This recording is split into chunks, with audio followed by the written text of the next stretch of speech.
con el tema de el tratamiento de los derechos de las personas privadas de libertad en contextos multiculturales. El mismo que estará a cargo de la doctora Sandra Elizabeth Gil Armas.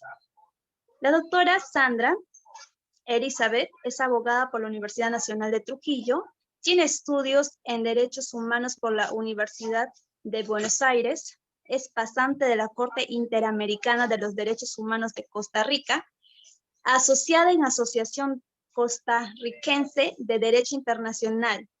Estudia maestría en Derechos Humanos y con estudios culminados en la maestría de Derecho Constitucional en la Universidad Privada Antenor Orrego, a quien le damos la bienvenida y le damos el pase para que pueda dar inicio a la sesión de hoy. Buenas noches, doctora. Adelante.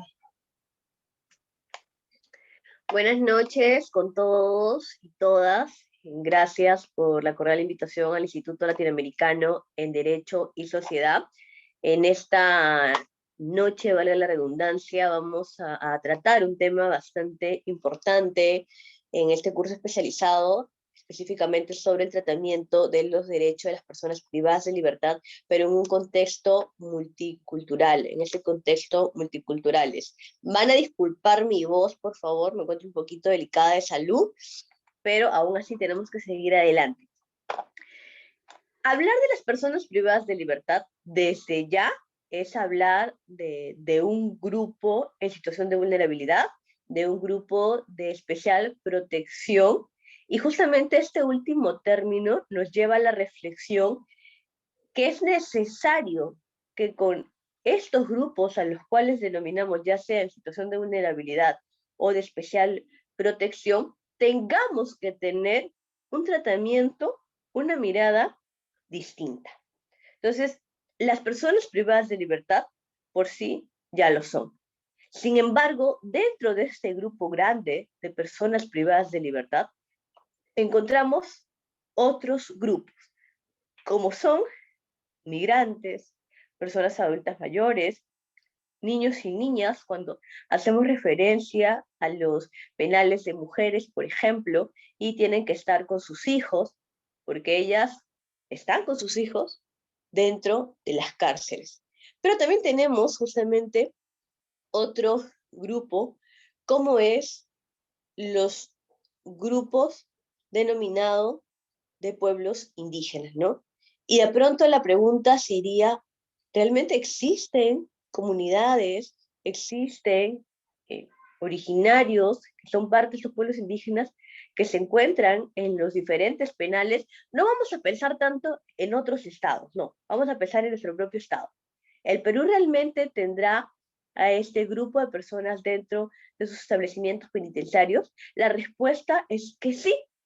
Tal vez si no nos hemos percatado, ¿no? Porque si uno hace una mirada de manera general de cuál es la cantidad de personas que tenemos, los cerca de 68 penales que tenemos en todo el Perú, nos percatamos justamente que la cantidad es extremadamente con un hacinamiento. Y cuando comenzamos a mirar cuál es la cantidad o el porcentaje de aquellos y aquellas que son parte justamente de los denominados pueblos indígenas, es una cantidad que se vería pequeña. Pero cuando hablamos de derechos humanos, cuando tenemos este enfoque, esta mirada, así sea una persona, así dentro de los 98.000 que tenemos, existe una persona, por esa persona tenemos que hacer algunos cambios justamente. Algunos estados claramente protegen el derecho de los pueblos indígenas como tal, pero principalmente lo que tratan de proteger es esta identidad cultural que tienen.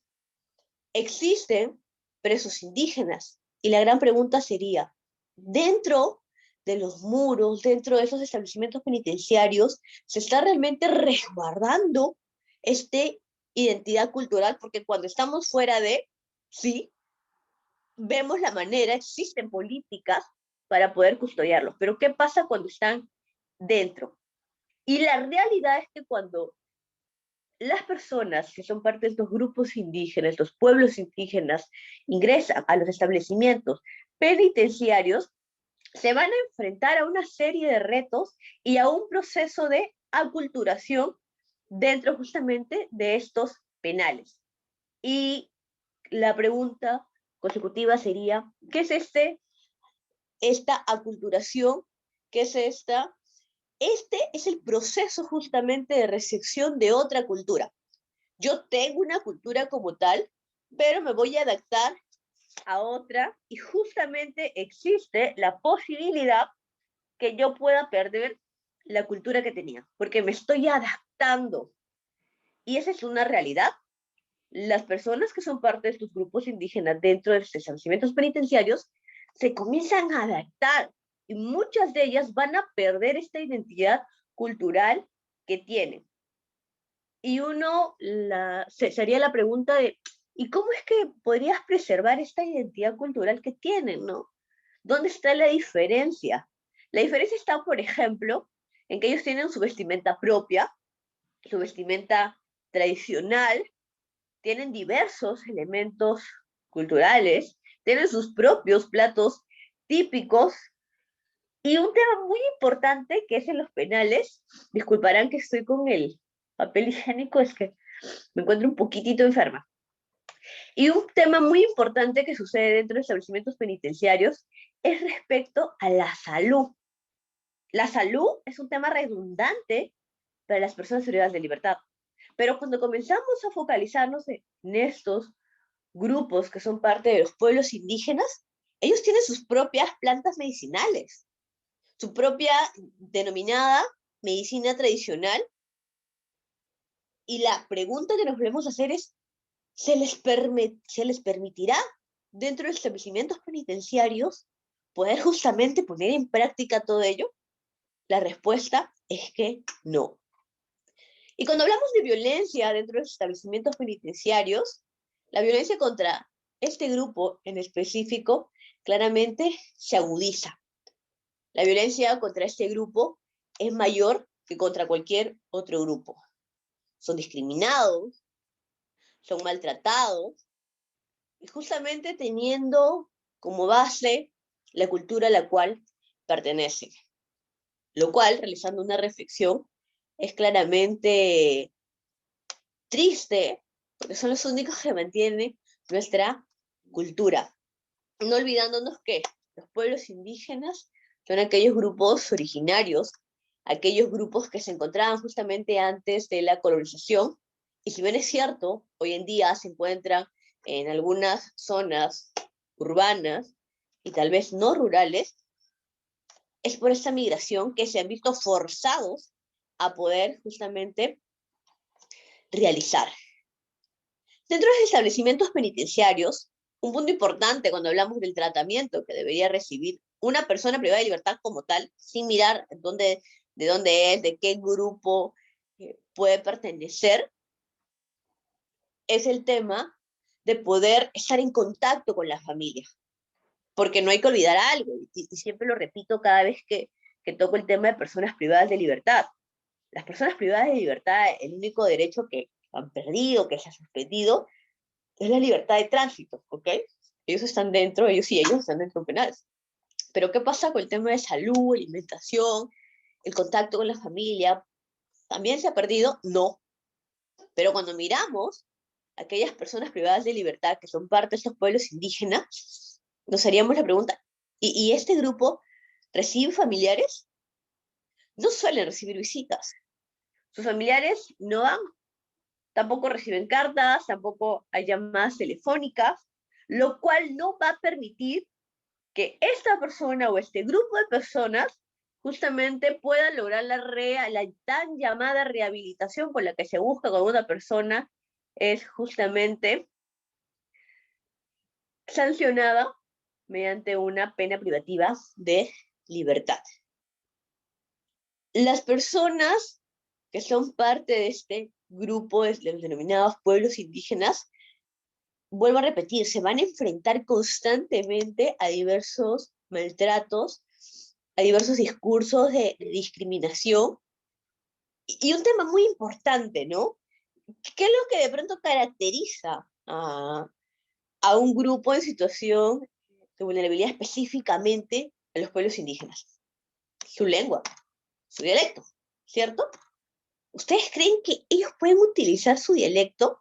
Y de pronto uno diría sí, ¿no? Porque no saben otro dialecto, tienen que utilizar su dialecto. Pero ¿podrán comunicarse? ¿Podrán realmente hacer llegar a todos los agentes penitenciarios, a todo el sistema penitenciario que existe? ¿Podrán hacer llegar lo que necesitan? Si es que alguien les maltrató, ¿podrán decirle tal persona me ha maltratado? Existen diversas instituciones también creadas para proteger los derechos de las personas privadas de libertad dentro de los penales. ¿Podrán llamar para poder explicar qué es lo que realmente está sucediendo? El tema del idioma es un punto que va a quebrar el desarrollo y el ejercicio de derechos, no solamente civiles, no solamente políticos, sino también sociales y culturales como tal. ¿Por qué? Porque se les va a prohibir a que puedan utilizar su idioma. Y vamos a lo siguiente, se van a tener que aculturizar, se van a tener que adaptar a lo que nosotros, a lo que la gran mayoría utiliza como el idioma, que en este caso sería el español. Dentro de los tratados internacionales en materia de derechos humanos, contamos justamente con un convenio sumamente importante, el cual va a dar una base fundamental cada vez que hablamos de pueblos indígenas. Me refiero al convenio 169 de la Organización Internacional del Trabajo, lo van a poder encontrar como OIT por sus siglas, sobre pueblos indígenas y tribales en países independientes. Nosotros, el Perú, es parte de este convenio. Es parte de este convenio desde 1994, febrero aproximadamente, pero entra en vigor desde 1995. ¿Y qué quiere decir los convenios? ¿Qué quiere decir los tratados internacionales? Estos convenios y tratados internacionales quieren decir justamente que el Estado peruano o el Estado que queda ratificado se ve obligado justamente a poder cumplir con cada uno de los parámetros que se marca. Y uno diría, oye, pero ¿dónde dice eso, no? Y en una oportunidad alguien me dijo, pero no, doctora, nosotros no hacemos caso, no revisamos los tratados porque no, no es parte de nosotros. Entonces yo les quedé mirando y le dije, ¿quién ha dicho que no es parte de nosotros? Claro que es parte de nosotros. ¿Y dónde se encuentra justamente esta obligatoriedad? En el instrumento normativo más importante que tenemos, como es la Constitución Política del Perú. Artículo 3, número apertus, que dice, no solamente tenemos los derechos que se encuentran en esta Constitución, o sea, los derechos constitucionales, o los derechos fundamentales, sino también otros derechos, siempre que sean en favor de la persona. Y el artículo 4 de la última disposición final y transitoria que tenemos de la Constitución, que nos dice claramente que no solamente se tiene que hacer una mirada de la Constitución como tal, sino también de otros tratados que tenemos. Y este convenio es un tratado y como tal el Estado peruano tiene que adecuarse a él. Y justamente en el artículo 1 de este convenio 169 de la Organización Internacional del Trabajo nos detalla en 4 incisos cómo es que se denomina a cada uno de estos pueblos, ¿no? Y respecto a los pueblos indígenas, dice lo siguiente, inciso 2b. A los pueblos en países independientes, el presente convenio se va a aplicar a los pueblos en países independientes considerados indígenas por el hecho de descender de poblaciones que habitaban en el país o en una región geográfica a la que pertenece el país en la época de la conquista o la colonización. Entonces, este desarrollo, esta definición que se realiza en el artículo 1, inciso B, es sumamente importante porque nos da la reflexión, ¿verdad? A pensar que estos son los grupos que deberíamos de valorar, porque es el único que está quedando y que guarda realmente la cultura y la identidad cultural que tenemos como peruanos y peruanas. Entonces, ese convenio va a ser sumamente importante, enriquecedor, para poder hacer una mirada desde un enfoque de derechos humanos respecto a los pueblos indígenas cuando se encuentren justamente inmersos no solamente en los establecimientos penitenciarios, sino también en el desarrollo de su vida del día a día. Una diferencia importante que quería desarrollarlo con cada uno de ustedes es justamente respecto a hablar entre multiculturalismo e interculturalidad. La multiculturalidad tenemos que entenderla justamente como que si nacemos en una cultura determinada, no podemos adquirir otro tipo de cultura. Mientras que la interculturalidad es cuando nos aceptamos y nos asimilamos, nos adaptamos a otras costumbres o normas de otra cultura, como tal, que no es propia, pero que ya le estamos adaptando. Entonces, esa es una de las diferencias que tenemos. Y sucede justamente con los pueblos indígenas, con los que son parte de los pueblos indígenas, que no deberían de perder como tal esta identidad cultural que tienen, sus raíces culturales, sus tradiciones, se deberían de mantener. Dentro de los derechos humanos siempre hablamos de un trato diferenciado. Y la pregunta del millón es, ¿será necesario un trato diferenciado o acaso este trato diferenciado nos va a colocar en una base de desigualdad? La respuesta es que no. Y es necesario que tengamos un trato diferenciado y tomando en consideración lo siguiente, que al inicio les comentaba. Las personas privadas de libertad son un grupo, de todos los grupos que tenemos, considero que uno de los grupos que está mayormente postergado, no solamente por la sociedad, sino también por el Estado mismo, e incluso por el gobierno que se encuentra y que se ha ido encontrando a lo largo de estos años. Y la situación se va a agudizar peor cuando hablamos de que esta persona privada de libertad pertenece justamente a un pueblo indígena. Entonces, ¿nosotros qué decimos? Porque existe gran materia, estándares internacionales, instrumentos internacionales respecto a las personas privadas de libertad, porque queremos decirle a los estados, a la sociedad civil, que las personas privadas de libertad tienen derechos humanos, que no los han perdido. Entonces, estamos tratando de que se puedan adaptar más bien a través de diversos instrumentos como, por ejemplo, las reglas de Mandela, las reglas de Mangot, cuando hablamos de mujeres privadas de libertad, cuáles son los principios de trato humano, que uno de los principios fundamentales, por ejemplo, es el trato humano, el trato con dignidad, que se debe tener. Entonces, se cuenta dentro del derecho internacional con materia, con instrumentos importantísimos del cual el Perú es parte, tanto en el Sistema Universal de Protección de Derechos Humanos como en el Sistema Interamericano de Protección de Derechos Humanos. Y uno de los derechos fundamentales, de los cuales hablamos dentro de los derechos humanos, ¿no? Tratamos de hacer una mirada a las personas privadas de libertad, es el derecho a la integridad. El derecho a la integridad, dentro de nuestro sistema interamericano, lo vamos a encontrar en el artículo 5 de la Convención Americana sobre Derechos Humanos. Este artículo 5 nos va a detallar y tiene un inciso preciso en donde nos habla sobre el derecho a la integridad de las personas privadas de libertad. Y ello porque a lo largo de la historia, no solamente de nuestro país, no solamente de América, sino del mundo entero, hemos visto cómo las personas privadas de libertad han sido torturadas, han vivido torturas dentro de establecimientos penitenciarios. Una situación que claramente nunca va a ser aprobada, por más que la persona haya cometido el delito que haya cometido.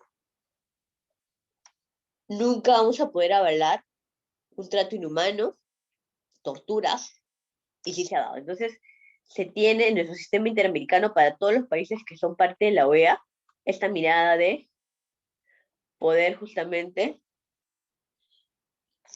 hablar y velar el derecho a la integridad. Y tener otra mirada, ¿no? Que el tema de las penas privativas de la libertad, de por sí, ya es un castigo de gran magnitud que va a tener la persona, y justamente siempre se dice tiene que ser como la última medida que podamos tener. Los jueces tienen que analizar y la última medida se tiene que tomar que una persona esté privada de libertad. Y ya, si es que se encuentra privada de libertad, tratar de que no tenga mayor sufrimiento al que por sí va a causar que estés privado de libertad. Entonces, tomando en consideración todo ello, es importante que tengamos un trato diferenciado dentro de la prisión. ¿Por qué? Porque hace falta que con este trato diferenciado que podamos tener, podamos a todos y a todas estabilizarlos. Y acá es lo que justamente hablamos de poder otorgar una discriminación positiva. ¿Qué quiere decir ello? Si un grupo se encuentra en esta posición, el otro se encuentra acá, voy a aplicar una discriminación positiva para que éste pueda subir y se encuentre acá. Porque no es que vaya a subir y le pueda pasar a este, no, no, no, es que se encuentra abajo, entonces vamos a hacer una discriminación positiva para que suba. Porque la intención es que se encuentre en el mismo lugar, en el mismo tablillo, en la misma posición. Porque estos grupos, igualmente también, por ejemplo, pasa con los migrantes, podrían tener un mayor sufrimiento dentro de los establecimientos penitenciarios. Y buscamos justamente evitar que se pueda traspasar este umbral de protección que se debe otorgar a las personas privadas de libertad. Otro punto importante y otra de las temáticas que quería abordar con cada uno de ustedes es respecto a los principios que se tiene cuando justamente hablamos de personas privadas de libertad. Y uno de los principios es el principio de igualdad en el goce de los derechos. Un principio que desde ya, ¿no?, nos lleva a la reflexión, a decir que todas las personas, todos y todas, más allá de a dónde pertenecemos y todo ello, tenemos estos mismos derechos, pero principalmente que hay un punto importante, el goce. Porque no solamente es que yo lo tenga, ¿no? O sea, no solamente es que esté de manera subjetiva, sino también que yo justamente lo pueda ejecutar, pueda desarrollarme con cada uno de los derechos que tengo. Entonces, el principio de igualdad en el goce de los derechos va a significar un punto importante, y justamente cuando hacemos una mirada a la Declaración Universal de los Derechos Humanos, que cabe recordar, estamos a 5 días de poder conmemorar un aniversario más, poder conmemorar que la Declaración Universal de los Derechos Humanos ha llegado al mundo.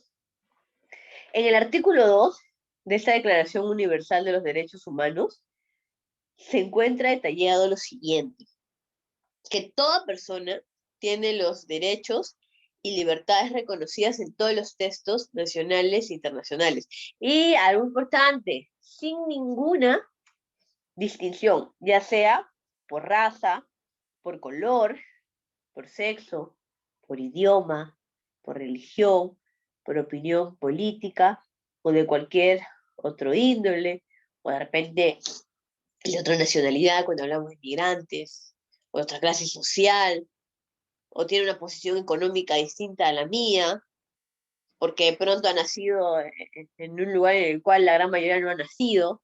Entonces te detalla cuáles van a ser las características por las cuales no podría justamente hacer una distinción. Y si ustedes se dan cuenta, cuando comenzamos a pensar en los grupos de pueblos indígenas, decimos, a ver, ¿dónde se van a encontrar? Color, idioma, la religión, la posición económica que puedan tener y su propia cultura. Entonces, hay un desarrollo en el cual podríamos encontrar inmersos a los pueblos indígenas y por el cual no se tendría que ver una distinción. Y acá, de pronto, la reflexión diría, Sandra, tú nos acabas de decir que hay que hacer una discriminación, y acá ahorita nos dices que no. Y para que no se confundan. Lo que yo les dije al inicio era hacer una discriminación positiva, ¿recuerdan? Hacer un tratamiento diferenciado porque este grupo, pueblos indígenas, se encuentran acá, y la gran mayoría se encuentra acá. Entonces voy a actuar de una discriminación positiva, le voy a tener un tratamiento diferenciado para que suba y se encuentre igual que la mayoría. Pero yo no puedo hacer una discriminación negativa, y donde diga, bueno, como ustedes no hablan nuestra lengua, nuestro idioma, si tienes algún reclamo, ve la manera como lo haces llegar. Si de pronto tú no consumes esos alimentos, no me importa. Si alguien te maltrató y te quieres quejar y no podemos entenderte, o no estamos velando por tu derecho a la salud, a la integridad, a la vida, tampoco hacemos caso omiso. Esa sería una discriminación negativa. Y ya el artículo 2 de la Declaración Universal de Derechos Humanos me dice, no los puedes tratar de manera distinta. Por más que sean diferentes, ¿no? Porque nos detalla acá cada uno de las diferentes condiciones o características que podamos tener, pero no, tenemos que tener justamente una misma mirada. Y ello se va a reafirmar en el párrafo 3 del artículo 1 de la Carta de las Naciones Unidas y en el artículo 45, inciso A, de la Carta de la Organización de los Estados Americanos, la OEA. Entonces, ¿dónde lo tenemos detallada? En que no se puede hacer una distinción de las personas, ya sea por cualquier condición, no solamente en la Declaración Universal de Derechos Humanos, que, paréntesis, no es un tratado, pero dentro del derecho internacional pertenece a la costumbre internacional. Quiere decir esto que es obligatoria para cada uno de los estados, ¿ok? Pero también vemos que lo encontramos dentro del Sistema Universal de Protección de Derechos Humanos cuando hablamos de las Naciones Unidas, pero también dentro del Sistema Interamericano de Protección de Derechos Humanos cuando hablamos de la Carta de la OEA, de los Estados Americanos, del cual nosotros somos partes, de los dos. Entonces, si hay materia internacional, lo cual nos obliga a que el Estado peruano, y digo Estado, gobierno, el Estado peruano, pueda acoger y pueda cumplir con cada uno de estos. Otro principio importante es el principio de igualdad ante la ley. Es un principio también que lo tenemos dentro de nuestra legislación interna.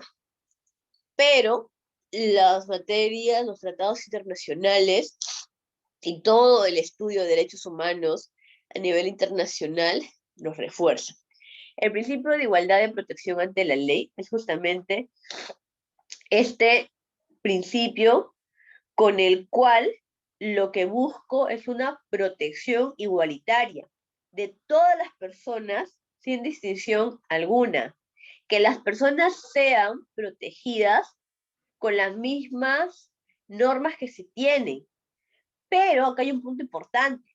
También deben de existir normas que justamente sean desarrolladas, sean creadas solamente para este grupo en especial. ¿Por qué? Porque teniendo una normativa que los pueda justamente custodiar, que pueda estar creada para un contexto de estos grupos, va a permitir nuevamente, vuelvo a decir, que se encuentren en el mismo escalón. Y este principio lo vamos a encontrar también en el artículo 24 de la Convención Americana sobre Derechos Humanos dentro del sistema interamericano. El artículo 24 nos habla de la no discriminación y la igualdad. Entonces, lo tenemos nuevamente reforzado en un tratado internacional y cabe precisar que somos parte de la Convención Americana sobre Derechos Humanos.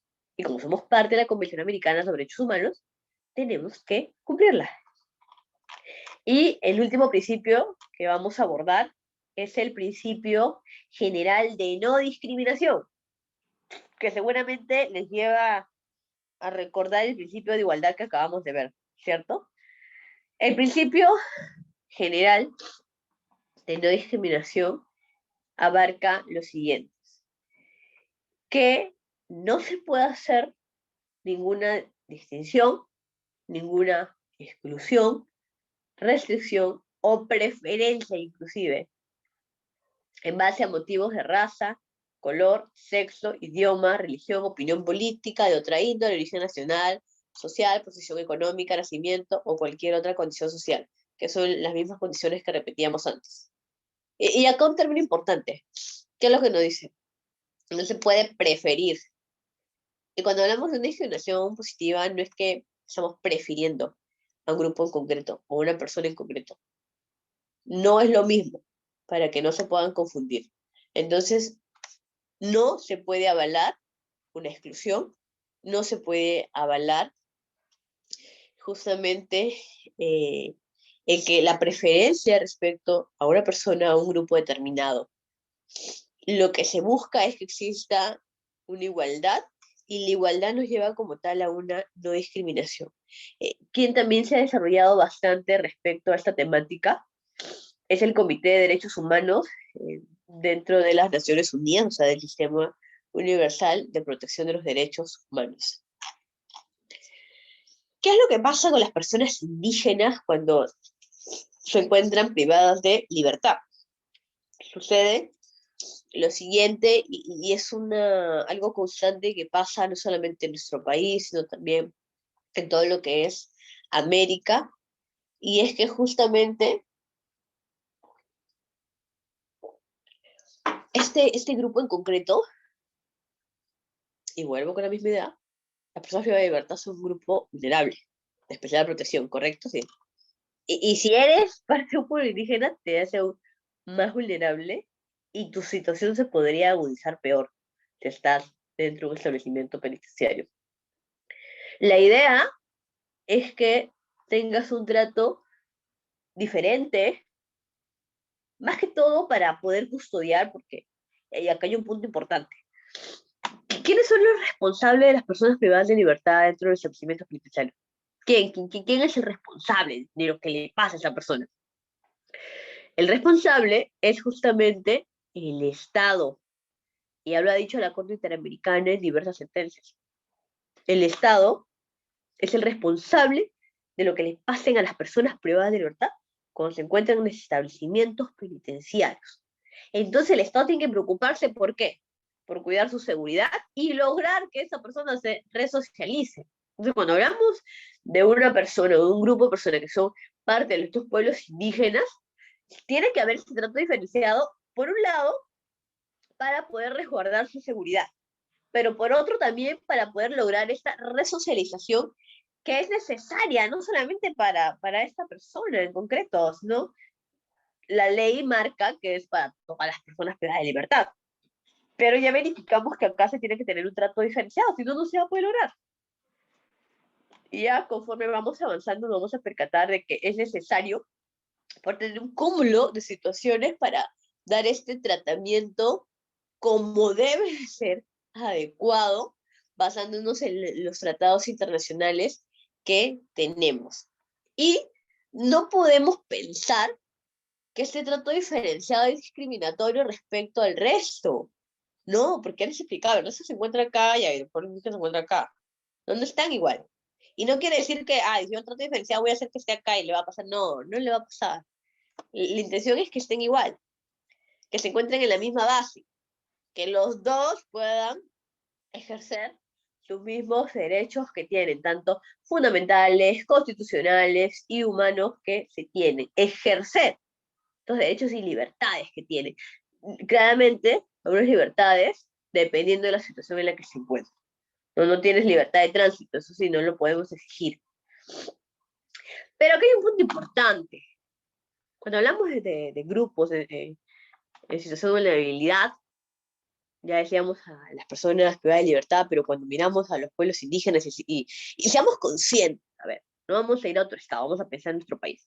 Nuestro país tiene un hacinamiento increíble que no se imaginan. O sea, si tenemos un establecimiento de 800 personas, o 900, ¿saben cuántas personas realmente están en un penal? 2000. Yo diría, oye, ¿cómo? ¿Cómo duermen? ¿Dónde están? ¿No? O sea, si es solamente para 800, 900, y la capacidad ni siquiera para 1000, y tienen 2000 personas, ¿cómo lo hacen? Esas son las situaciones en las que se encuentran. Y el tema del tratamiento es justamente poder otorgar diferentes actividades como educativas, actividades económicas, actividades de trabajo, para que esos internos e internas se puedan lograr resocializar. Y ese tratamiento se tiene que dar. Hay un tema también de apoyo psicológico, tema de salud, todas las cuestiones que a veces desconocemos las personas privadas de libertad. Entonces, cuando pensamos en los grupos que son parte de los pueblos indígenas, la intención realmente sería que ellos no puedan encontrarse en estos establecimientos. Porque es cierto, cuando uno de pronto, desde manera externa, tiene esta mirada de, oye, están vulnerando sus derechos, no se deberían hacer, aquellos y aquellas que lideran estos establecimientos penitenciarios no tienen otra solución más que ofrecer a sus internos e internas lo poco que hay. Pensemos en un tema de salud. El tema de salud en los establecimientos penitenciarios, basta con que podamos revisar cuáles son las estadísticas que se tienen y nos percatamos de la gran deficiencia que existe. No sé, por ejemplo, un médico para una cantidad inmensa de privados de libertad, privados y privadas de libertad. Entonces, cuando pensamos en los pueblos indígenas, es necesario que las autoridades judiciales, como son los jueces, porque son los que condenan, puedan de pronto tener otra medida en lo posible para que esa persona sea sancionada, pero no acudir a un establecimiento penitenciario. Porque es consciente que no se va a respetar su identidad cultural. Claramente, esta reflexión también va en la medida de la discrecionalidad que tenga el juez, de lo que pueda valorar el juez o la juez. Porque claro, ¿no? Si hablamos de un delito ya tremendamente grave, lesivo, no le podemos decir, señor juez, señora jueza, no le dé una medida privativa de libertad, sino busquemos otra medida sancionadora. No. Pero si de pronto es un delito, no sé, menor, ¿por qué ponerle una pena privativa de libertad que vaya a un establecimiento penitenciario cuando es consciente que va a perder su cultura? Cuando es consciente que esta persona en concreto, este grupo de personas en concreto, se va a ver mayor vulnerada, va a tener un mayor sufrimiento que la gran mayoría que se va a encontrar ahí. Un punto importante también que quería desarrollar con ustedes, ya lo mencionaba al inicio, es que esta identidad cultural de estos grupos se ve manifestada a través de sus vestimentas, sus ropas que tienen, no tan tradicionales, sus comidas, sus medicamentos naturales, tradicionales que tienen ellos, y sus propias creencias. Entonces, ellos probablemente dentro de un sector penitenciario va a cambiar por completo. Yo no le voy a decir, ¿sabe qué? Señor director, técnicos y técnicas, voy a sembrar esta planta, porque con esta planta yo me no, tienes que adecuar lo que hay. Y nos percatamos, estos grupos, como son los pueblos indígenas, tienen su propia manera en cómo hacen sus curaciones. Porque ellos, no olvidemos que los pueblos indígenas tienen, y acá es la gran diferencia, con la gran mayoría de pronto, que tienen un gran arraigo con la tierra. Y hay esa unión, como tal vez con nosotros de pronto no nos puede pasar, ¿verdad? Uno va al médico y ya, no tendría que buscar más, pero ellos claramente no.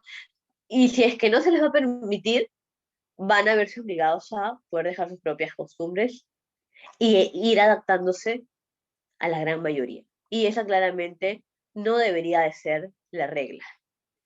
Y si de pronto, como les mencionaba, ya es un delito en el cual no hay forma, ¿no? Tiene que ir a un establecimiento penitenciario. Entonces, buscar en lo posible que sea el más cercano a su lugar de origen. ¿Por qué? Para poder recibir visitas a sus familiares u otras personas, como lo tiene la gran mayoría de internos e internas. Porque claramente no vamos a pedir que de pronto los familiares, y esa es una realidad, que se encuentran en zonas muy alejadas, puedan hacer un recorrido para que puedan ingresar a hacer una visita. Y las visitas es importante para el tratamiento de los internos y las internas que se pueda tener. Es crucial. Cuando un interno o una interna se le niega, se le impide, se le restringe sus visitas familiares, es una vulneración a sus derechos. No se le puede permitir. Y entonces, en este caso, de pronto no es que uno le impida, pero la situación, el contexto en el que se encuentran, impide que justamente los familiares puedan acudir a visitar a esta persona que se encuentra privada de libertad. ¿Recuerdan que hablábamos respecto al idioma que esas personas manejan? Y la pregunta es, ¿cómo hacen estas personas para poder desenvolverse dentro de los establecimientos penitenciarios, ¿no? ¿Tendrán acaso algún traductor? La respuesta es que no, realmente no hay un traductor. ¿Deberían de tener? Sí. Sus documentos que tienen respecto a su proceso, inclusive los documentos como las reglas de convivencia que existen, el reglamento del INPE propio, debería estar traducido, ¿no? Sí, pues, pero del dicho al hecho no hay, no existe. No hay ni intérprete, no hay traducción, no hay nada. Entonces, se le está vulnerando una serie de derechos. A veces no nos percatamos porque ya les voy a mencionar las cifras que se tuvo el año pasado, que han sido también presentadas por el propio INPE, y es una cantidad que a comparación de la gran masa es pequeña, pero son personas, así sea pequeña, como les mencionaba al inicio, así sea una persona. Sandra, desde los 98.000 hay una. Hay que preocuparnos por eso, aún así hay que preocuparnos, pues. Pero el tema también es los recursos con los que cuenta, ¿no? Con el que cuenta el propio INPE, los recursos con el que cuentan los establecimientos penitenciarios donde se encuentran esas personas. Entonces, ¿tienen el recurso económico para poder tener a un traductor? Porque deberían de tenerlo. Entonces, lamentablemente, su idioma materno la van a tener que ir perdiendo y adecuarse a lo que la gran mayoría tiene. Y con ello, perdemos también nuestra cultura misma. Cada vez quedan menos. El tema de la migración, de paréntesis, ha permitido también a que dejemos de lado la cultura que tenemos, la identidad cultural que tienen específicamente y que guardan, que conservan estas personas. Y si una persona se encuentra privada de libertad, se encuentra dentro de estos muros, es el camino a seguir. Temas vinculados a las personas privadas de libertad, cuando son pueblos indígenas, tenemos, por ejemplo, y acá vamos a desarrollar con mayor medida la identidad cultural. La identidad cultural quiere decir lo siguiente, ¿no? Que los estados tratan de justamente de preservar con particular respeto la protección y su promoción. Acá es algo muy importante, la promoción, que quiere decir esto, difundir. Entonces, fuera de los establecimientos penitenciarios tratamos que sea así, fuera de los establecimientos penitenciarios.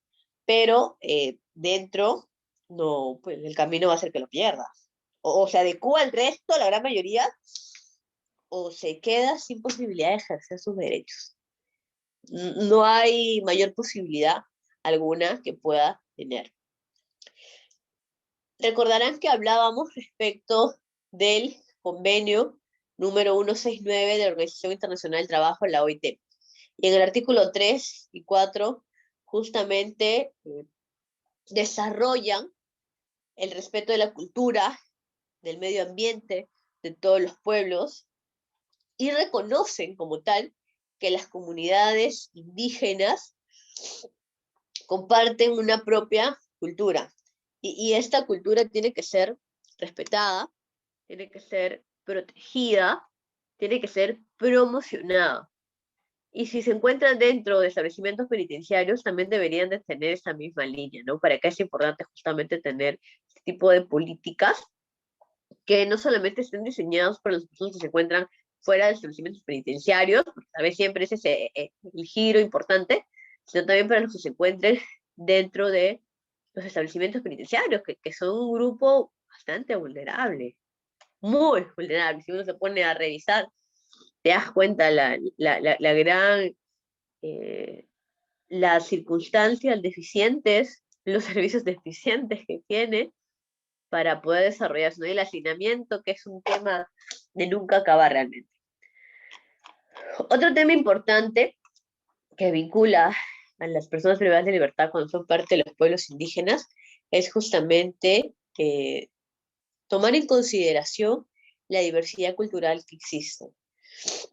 Y esto quiere decir la necesidad de poder respetar esta identidad cultural, ¿no? Porque existe una diversidad de culturas, ¿no? No solamente es que existe una cultura como tal, sino también una diversidad de cultura de los detenidos que son parte de esas comunidades indígenas. Y el gran problema es que van a tener que adaptarse, que se van a olvidar de su cultura, va a haber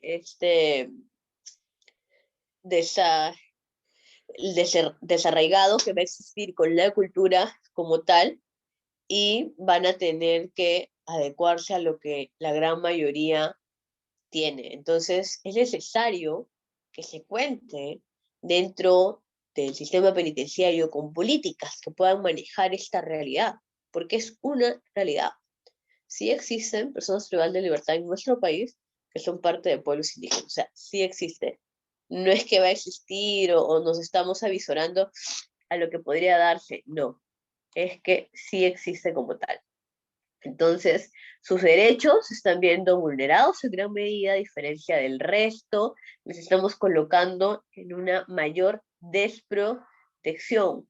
No se les permite que lleven sus trajes tradicionales, que puedan desarrollar sus ideas típicas que tienen. El tema de la alimentación también en los centros penitenciarios es terrible.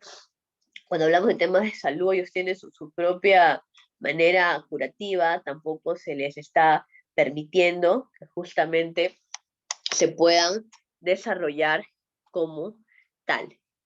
Y un avance importante que ha dado la Corte Interamericana de Derechos Humanos en materia de personas privadas de libertad es justamente esta última opinión consultiva, lo van a encontrar como OC, de opinión consultiva, guión 29/22 de este año, justamente del 2022. Esta opinión consultiva ha sido publicada, ha sido compartida el 30 de mayo de este año. ¿Qué son las opiniones consultivas, no? Para que también ustedes puedan conocer. Nosotros, el Estado peruano, es parte del Sistema Interamericano de Protección de Derechos Humanos, ¿ok? Ha firmado, ha ratificado la Convención Americana sobre Derechos Humanos, que ya justamente les mencionaba el artículo 5, ¿recuerdan? Sobre el tema de la integridad. Entonces, cuando ha firmado la convención, como tal, ¿qué dice? Yo como Estado me comprometo a cumplir con cada uno de los artículos y derechos que protege esta convención, ¿ok? Hasta ahí estamos bien. Pero también ha aceptado la competencia contenciosa de la Corte Interamericana. Porque la Corte Interamericana, que se encuentra en San José de Costa Rica, del cual he tenido el gran honor de encontrarme en esta honorable corte en el año 2019, tiene dos facultades importantes, o sea, dos funciones que tiene que desarrollar. La competencia contenciosa, en la cual quiere decir que cuando un Estado como el nuestro no cumple los derechos que se encuentran en esta convención, le va a poder decir, ven para acá, que te voy a llevar un proceso para poder verificar si eres responsable o no eres responsable. Claramente eso no se va a hacer de manera oficiosa, no. la persona o el grupo de personas va a llegar ante la Corte Interamericana de Derechos Humanos, no sin antes pasar por la Comisión Interamericana de Derechos Humanos, que ese es el camino adecuado, pasas por la comisión. Disculpen, a ver, no sé si se me logra, sí, disculpen. Entonces pasa por la Corte, pasa primero por la Comisión Interamericana y luego va a tener que ir justamente la Corte Interamericana, la Comisión Interamericana, perdón, de Derechos Humanos, va a tener que verificar si es que este caso pasa o no ante la Corte Interamericana de Derechos Humanos. ¿Ok? Entonces esa es la competencia contenciosa, la Corte va a revisar, es un juicio tal cual como un juicio interno que se haría. O sea, no es algo tan distinto. No vayan a pensar de que, ay, es algo distinto. Claramente la revisión que se hace es con la materia internacional, eso sí, pero es como un juicio, se escucha una de las partes, se escucha lo otro, se presentan documentos, existen jueces y juezas, todo un tribunal que existe, hacen preguntas y luego van a deliberar, ¿no? ¿Y a quién van a condenar? Al Estado, no a la persona. O sea, no van a ir contra Sandra Gil Armas, no sé, hizo tema de negligencia en el centro de salud porque era médico, no. No van a decir eso, van a decir el Estado no cumplió como tal. Y la otra competencia y función que tiene es la de emitir opiniones consultivas. Y acá es un punto importante y relevante. ¿Qué quiere decir las opiniones consultivas? Que cuando existen algunos vacíos, porque también el derecho va avanzando, y el derecho avanza conforme avanzan los contextos, y esa es una realidad, por eso que nosotros decimos, cuando me refiero a nosotros, somos aquellos que somos parte de esta materia tan bonita como es el derecho internacional de derechos humanos.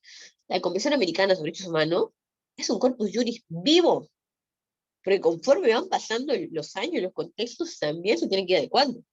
Entonces, claramente, cuando fue realizada, no había ese contexto en el cual nos encontramos ahora. Un ejemplo claro es cuando hablamos de la comunidad LGTBIQ+. Porque en su momento simplemente se desarrolló de las personas no tienen que ser discriminadas y ya, ahí quedó. Pero luego se presentó una opinión consultiva que es 2417, en el cual, ¿qué quiere decir las opiniones? Vuelvo a la idea. Cuando existe algún vacío de pronto dentro de la Convención Americana sobre Derechos Humanos y queremos saber qué es lo que la Corte piensa respecto a estos temas, se presenta una consulta a la Corte Interamericana. ¿Quién puede presentar la consulta, Sandra? Cualquier Estado. Por ejemplo, en materia de la comunidad LGTBI, la opinión consultiva 2417 del año 2017, esa opinión consultiva la solicitó el Estado de Costa Rica, presentó su solicitud y la Corte respondió. Y en este caso, en materia de personas privadas de libertad, esta solicitud la ha presentado la Comisión Interamericana de Derechos Humanos. ¿Quién puede presentar una solicitud de opinión consultiva? Los estados que son parte de la OEA, de la Convención, y también la propia Comisión Interamericana de Derechos Humanos. Entonces la Comisión ha presentado esta solicitud con una serie de preguntas respecto a los enfoques diferenciados respecto a determinados grupos de personas privadas de libertad. Después de tantos años, de largos años, se logra obtener esta opinión consultiva que claramente es un avance. Y un dato importante que también tengo que decirles es que las opiniones consultivas no son vinculantes. Eso quiere decir que no son obligatorias, no es que el Estado tenga que cumplirlo. A diferencia de la jurisprudencia, a diferencia de los casos. Pero sí nos sirven como directrices. Como directrices claramente sí nos sirven. Y esta opinión consultiva va a ser enriquecedora, como lo fue en su momento la opinión consultiva 2417 sobre el tema de la comunidad LGTBI, cuál era el trato, cómo es que tienen que ser tratados, el tema del matrimonio de personas del mismo sexo, se trató también esta opinión consultiva.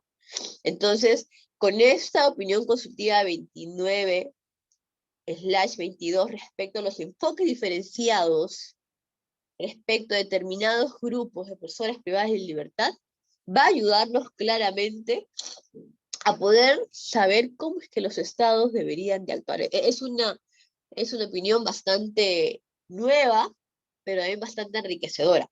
¿Y de cuáles son los grupos que hablan en esta opinión?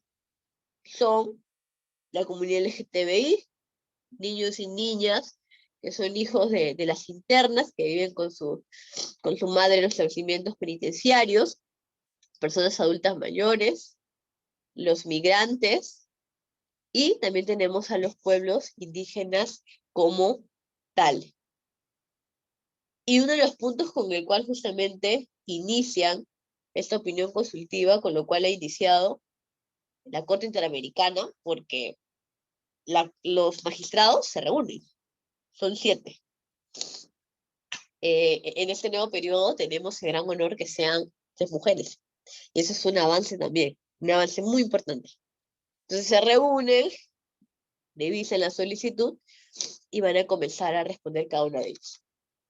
Pero uno de los puntos importantes con lo cual inician esta solicitud es justamente la finalidad del régimen de ejecución de la pena, pero con una mirada a la Convención Americana sobre Derechos Humanos, o también conocidísima como el Pacto de San José de Costa Rica. O sea, ustedes ponen Pacto de San José de Costa Rica y les va a salir toda esta convención, si es que no quieren aprenderse todo el nombre de corrido.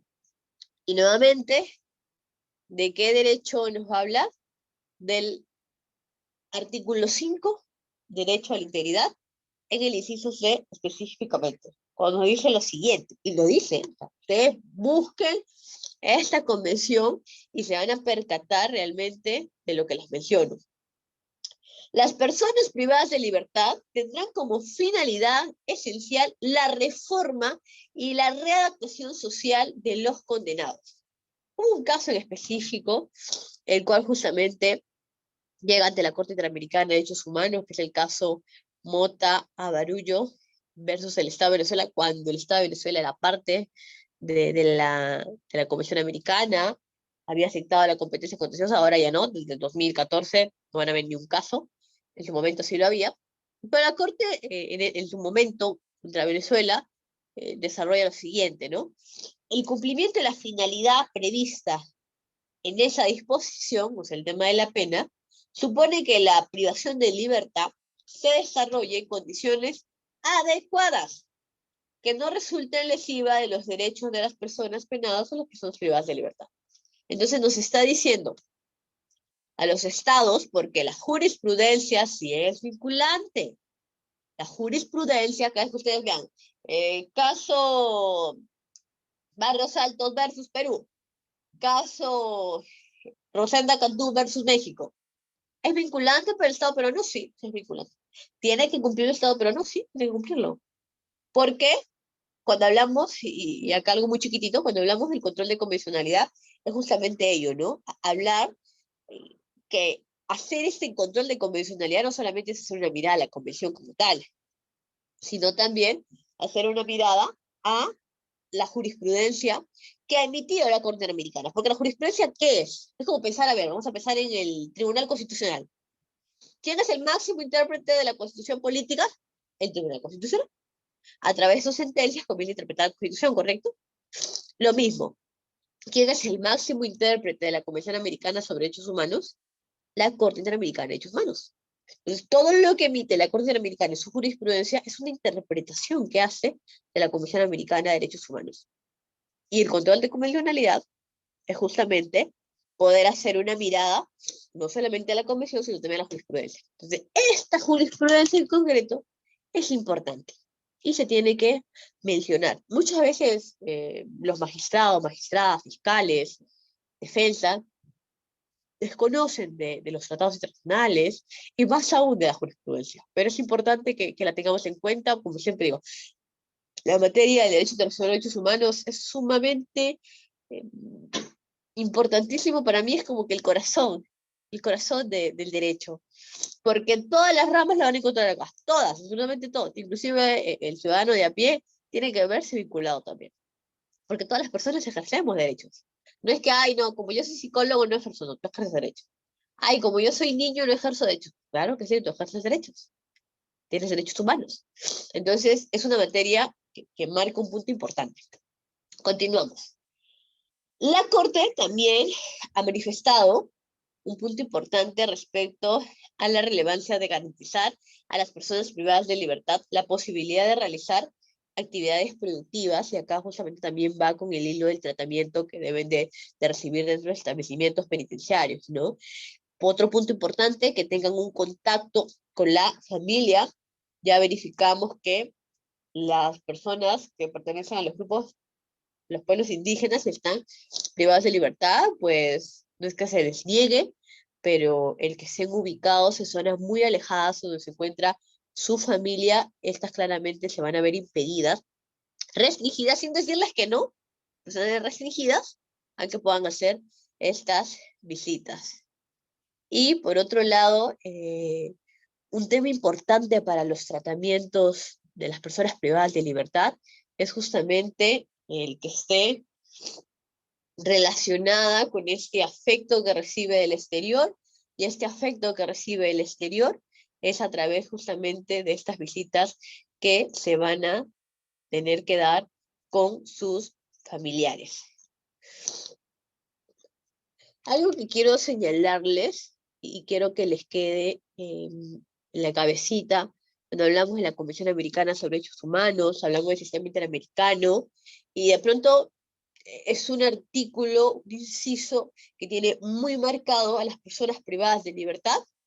Es nuevamente el artículo 5.6, que ya lo revisamos, de la Convención Americana de Derechos Humanos, pero también en el sistema universal tenemos al artículo 10, inciso 3, del Pacto Internacional de los Derechos Civiles y Políticos. ¿Y qué dice este Pacto Internacional de los Derechos Civiles y Políticos? Nos habla de lo siguiente: el régimen penitenciario consistirá en un tratamiento cuya finalidad esencial será la reforma y la readaptación social de los penados. Entonces, nuevamente nos está diciendo los estados: oye, Estado, no es que las personas, porque se encuentren privadas de libertad, tú vas a venir a vulnerar todos los derechos que tienen, porque tienes que lograr que esta persona se readapte a la sociedad. Es cierto, ha cometido un delito, por eso ha sido sancionado, se encuentra privado de libertad, pero tienes que tratar de darle condiciones en la mayor medida posible adecuadas, que se respeten sus derechos, una calidad de vida digna, de acuerdo a la dignidad que tienen todas las personas sin distinción alguna, más allá por la condición jurídica que se pueda encontrar y todo ello. Ahora vamos a hablar específicamente qué dijo la Corte Interamericana en esta opinión consultiva 29/22 de este año respecto a los pueblos indígenas. Respecto a los pueblos indígenas privados de libertad, han mencionado las obligaciones internacionales que tiene el Estado como tal. Y la primera idea es que los estados son responsables de las personas privadas de libertad y todo lo que les pueda ocurrir a estas personas cuando están dentro de un establecimiento penitenciario. Claramente, cada establecimiento penitenciario tiene su propia soberanía de autoridad, esta se tiene que respetar. Un establecimiento penitenciario tiene reglas de convivencia, se tiene que respetar, sí, pero lo que no podría hacer es valerse de esta autoridad que tiene para justamente velar los derechos de esta persona o de este grupo de personas. Ello no podría ser. En la medida de lo posible, tiene que tener un enfoque de derechos humanos para poder tratar a estas personas privadas de libertad, porque la intención es resocializarlos, redactarlos a la sociedad. Se ha abarcado también, y en las interrogantes que ha tenido la Comisión Interamericana, volvemos a la idea que ha sido la comisión quien ha presentado esta solicitud, se ha hablado de 5 temáticas. La primera, consideraciones generales sobre el derecho a la igualdad y la no discriminación, que ya lo mencionábamos en los principios, y la situación de las personas indígenas privadas de libertad. La segunda, la preferencia de penas alternativas a la prisión respecto a las personas indígenas, que también ya lo mencionábamos.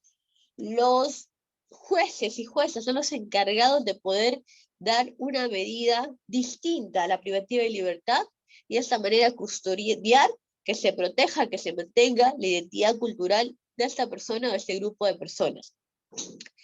Punto 3. La preservación de la identidad cultural de las personas indígenas privadas de libertad. Ya lo mencionábamos, la importancia que tiene esta identidad cultural a través de sus vestimentas, a través de sus gastronomías, sus creencias, del idioma que tiene.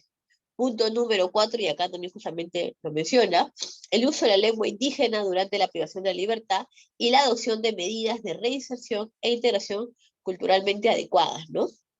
Y los establecimientos penitenciarios tienen una serie de actividades, tanto de trabajo como también de estudio, para que las personas puedan ir, lograr una resocialización y son parte del tratamiento que reciben las personas privadas de libertad.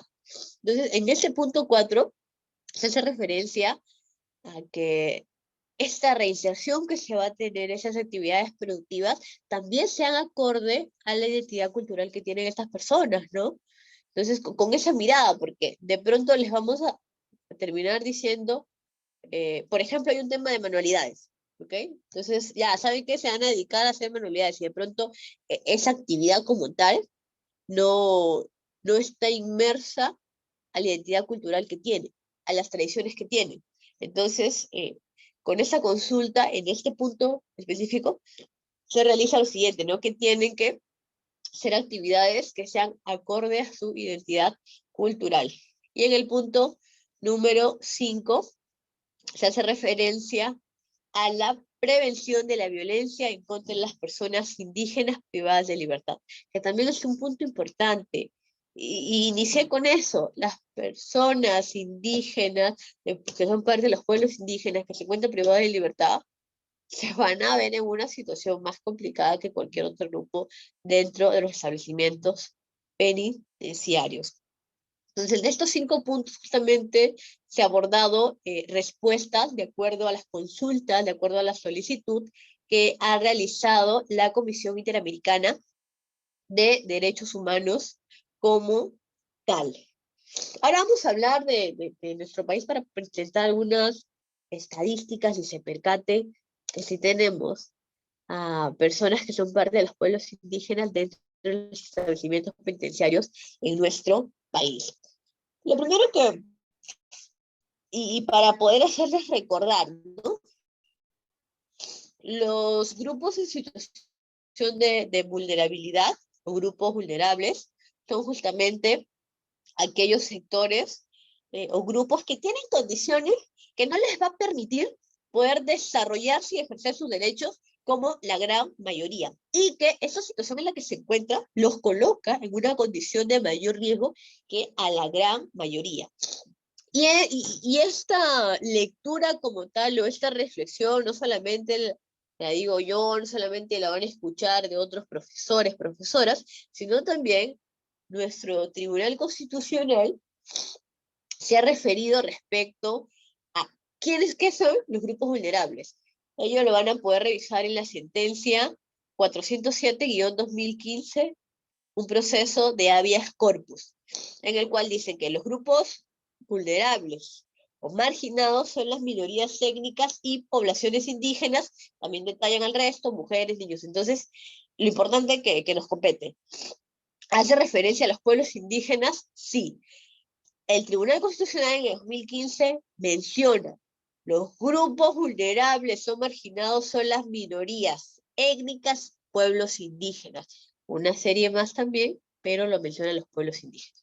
Entonces, los pueblos indígenas han sido reconocidos por, no solamente a nivel internacional, sino por nuestro propio Tribunal Constitucional, como un grupo en situación de vulnerabilidad, o un grupo que es parte de esta población que necesita una mayor protección especial.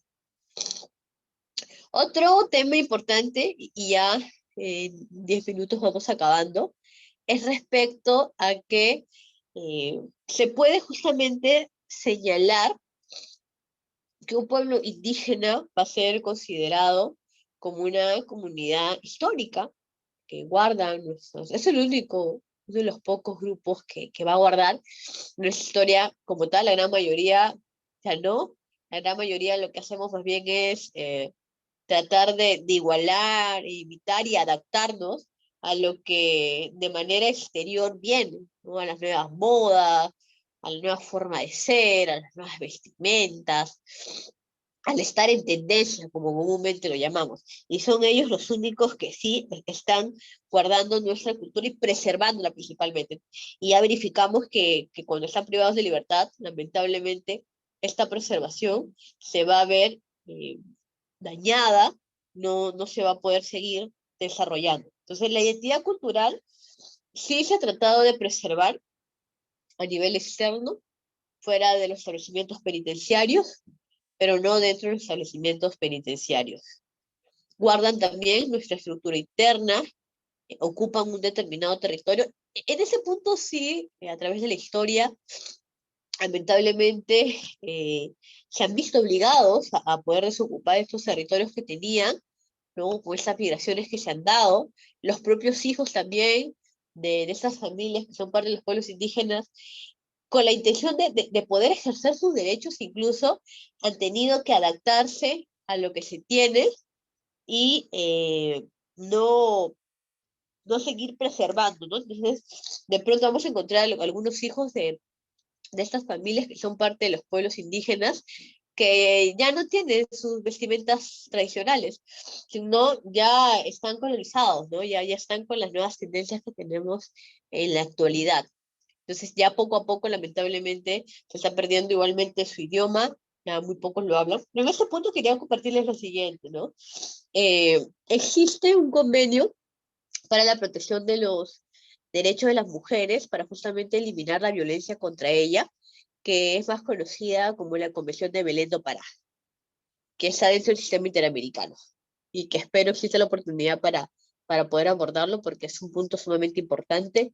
Incluso la ley 3664 que tenemos contra la violencia contra la mujer y los integrantes del grupo familiar tiene un nombre.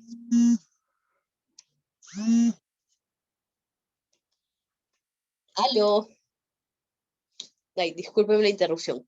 Les mencionaba que la ley, buenas,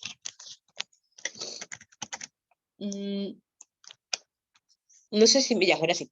Justamente les mencionaba que la ley 3664 es una ley que tiene como tal el poder justamente velar por los derechos de las mujeres como tal. Entonces es un tratado que tiene un nombre muy parecido a una ley interna para la protección de los derechos de las mujeres que tenemos en la actualidad.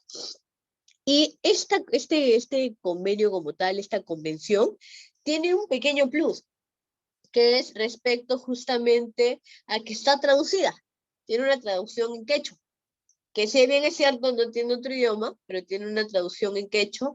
Entonces ello va a permitir que las mujeres quechohablantes puedan conocer sus derechos, puedan saber que existen normas internacionales que van a velar por los derechos de ellas. Y esta es la gran importancia también de poder preservar el idioma a través de la traducción. Ya hacíamos referencia que lamentablemente en los establecimientos penitenciarios no se encuentra con un traductor. Y esa situación tampoco es que sea culpa del director, de la directora, del propio INPE, es que, ¿y dónde se encuentra la razón y la respuesta? El presupuesto que es asignado para personas privadas de libertad es mínimo, cuando la cantidad que existe dentro es multimillonaria, vamos a decirlo, porque el hacinamiento está terrible, y no les miento cuando les digo que hay establecimientos que tienen que tener 800, 900 de capacidad de personas, y tiene 2000 personas. Y constantemente siguen ingresando más, y siguen ingresando más. Otras de las cuestiones también eh, que no han permitido el que se pueda hacer un deshacinamiento, aun cuando el Tribunal Constitucional ha declarado cosa inconstitucional el tema del hacinamiento es las denominadas prisiones preventivas, ¿no? Prisiones preventivas también tenemos muchísimas en los penales. Y pareciera que, y acá una pequeña reflexión para los magistrados y magistradas, tenemos cárceles hacinadas, con lo cual no se va a permitir la resocialización, la readaptación de las personas que se encuentren cumpliendo una pena privativa de libertad dentro de esos establecimientos penitenciarios. Entonces, es importante que hagamos una mirada distinta cuando hablamos de personas privadas de libertad, pero cuando esas personas privadas de libertad específicamente son parte de los pueblos indígenas como tal. Respecto a las penas también, el convenio 169 de la Organización Internacional del Trabajo, de la OIT, que ya lo mencionábamos, señala en su artículo 10 que cuando se imponga una sanción penal prevista por la legislación general que tenga el Estado como tal, y sea dada para una persona que es parte de estos pueblos indígenas, deberá tenerse en cuenta, entonces tal cual, deberá tenerse en cuenta sus características económicas, características sociales y culturales, así como debe darse preferencia a tipo de sanciones distintos al escarcelamiento, ¿no? Entonces, ya tenemos una normativa internacional que nos va a permitir, en la medida de lo posible, poder hacer este cambio, poder tener una mirada distinta y que nuestros jueces y juezas, cuando se trate de poder tener un proceso frente a una persona que es parte de un pueblo indígena, lo haga justamente con esta mirada, ¿no? Observando todas las características que tiene y siendo consciente que no es una persona igual que la gran mayoría. Se requiere de una atención especializada, se requiere un tratamiento diferente, pero ese tratamiento con base a su cultura, con base a poder preservar su identidad cultural, que es más bien la identidad que este grupo de personas o que esta persona se encuentra acogiendo y que nos pertenece a todos y a todas, pero la gran mayoría, lamentablemente, ya lo hemos perdido. En el año pasado, 2021, el INPE presenta sus estadísticas, como todos los años, para poder hacer un bosquejo de cuál es la cantidad de población penitenciaria, las situaciones en las que se encuentran, ¿no? Y también se comienza a disgregar por cada grupo, ¿no? Con personas adultas mayores, migrantes, y justamente también se habla de los pueblos indígenas. ¿Y saben cuál es la población que se tenía hasta el año pasado? 800 personas que son parte de pueblos indígenas que están privadas de libertad. ¿No era 800 personas? ¿De dónde salieron 800 personas? Sí, tenemos 800 personas alrededor de todos los establecimientos penitenciarios que tiene el Perú. Una población aproximadamente que ya habrá bajado a 80.000. 80.000 personas cuando la capacidad es de 40, 45.000, tenemos 80.000. En cuenta, es terrible la situación. Pero tenemos 800 personas que son parte de pueblos indígenas. Y la cantidad en donde más se encuentra es en el suroriente, tenemos a 364 personas, la gran mayoría son varones, más que mujeres.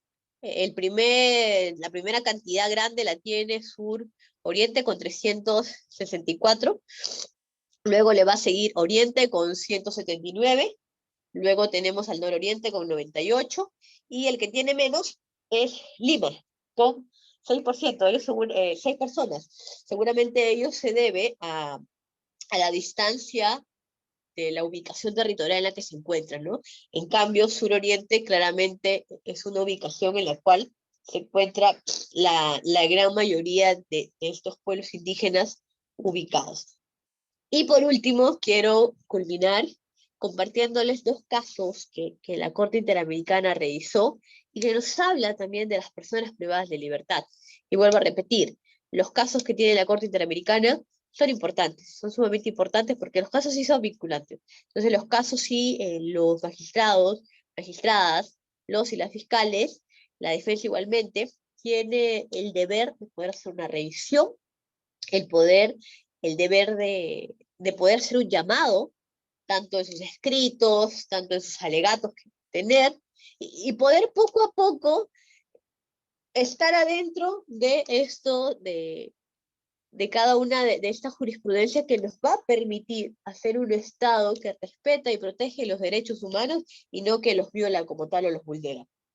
El primero que vamos a hablar del caso son las condiciones carcelarias, un tema de hacinamiento, que justamente fue un caso contra nuestro país, que es el caso Cantoral Benavides versus Perú, una sentencia de hace 22 años, una sentencia del año 2000, hace bastante tiempo ya, en el cual nos habla justamente cuáles son las condiciones en las cuales se encontraba el señor Cantoral Benavides en una cárcel en nuestro país, ¿no?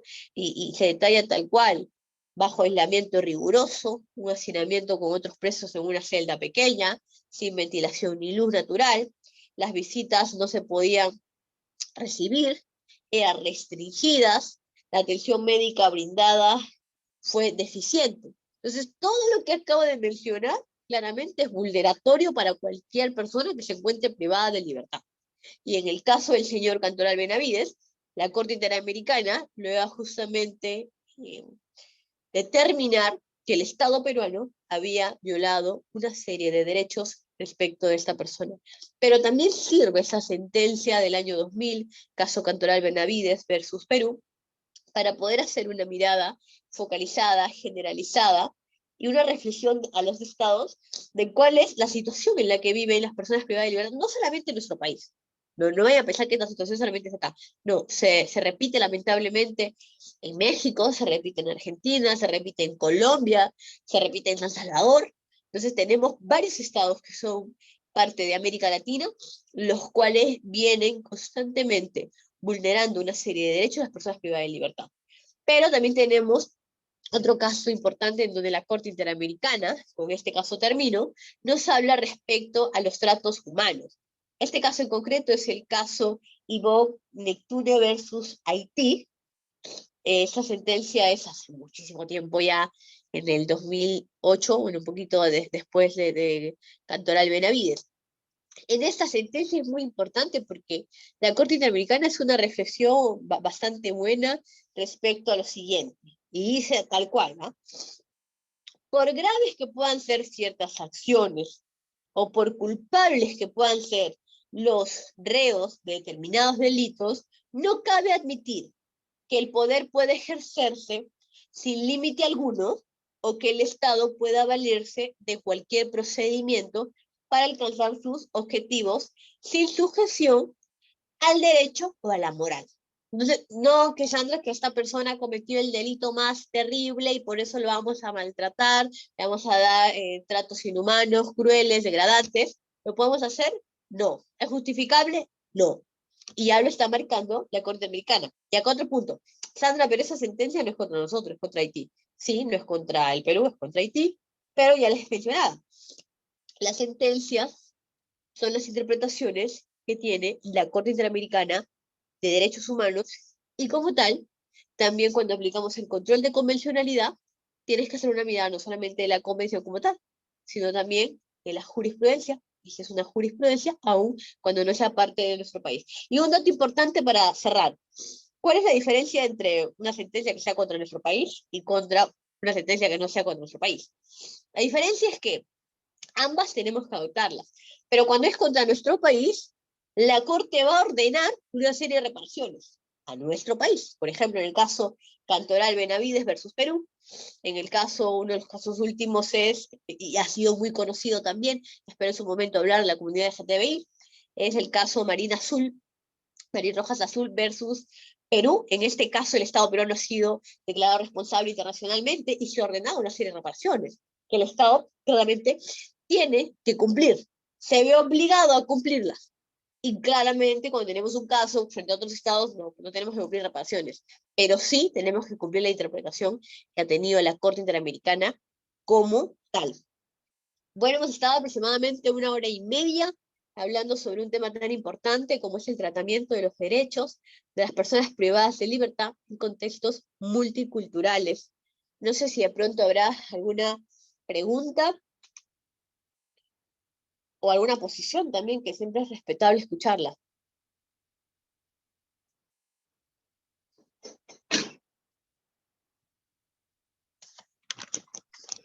Doctora, creo que no hay más no hay preguntas porque la exposición estaba clara y muy interesante. El INLADES, doctora, le agradece por su brillante ponencia, doctora Sandra Gilarmas, y vamos a dar por culminada la sesión de hoy. Asimismo, comunicamos que la siguiente sesión se encuentra programado para este miércoles 7. Buenas noches a todos. Buenas noches, doctora. Buenas noches, nos vemos este miércoles. Hasta luego. Hasta luego.